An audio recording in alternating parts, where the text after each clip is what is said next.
پاکستان مسلم league نون بلوچستان کی تنظیم مکمل اپنی جگہ پر کھڑی ہے۔ دو اشخاص کے نکلنے سے وہاں پر کسی قسم کا کوئی تنظیمی نقصان اس لیے نہیں ہوگا چونکہ نواب ثناء اللہ زہری صاحب تو 2 سال سے غیر فعال ہو چکے تھے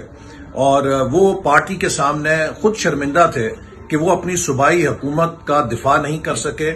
اور ان کے ہاتھوں ان کی صوبائی حکومت ٹوٹ گئی تھی، جس کے اوپر پارٹی نے ان سے سرزنش کی تھی کہ وہ ایک کامیاب صوبائی حکومت کیوں نہیں چلا سکے اور کیوں کر ایم پی ایز ان کا ساتھ چھوڑ گئے تھے۔ تو اس وجہ سے وہ پارٹی سے بھی شرمندہ تھے اور پچھلے 2-2.5 سالوں میں کسی اجلاس میں بھی شریک نہیں ہو رہے تھے، لہذا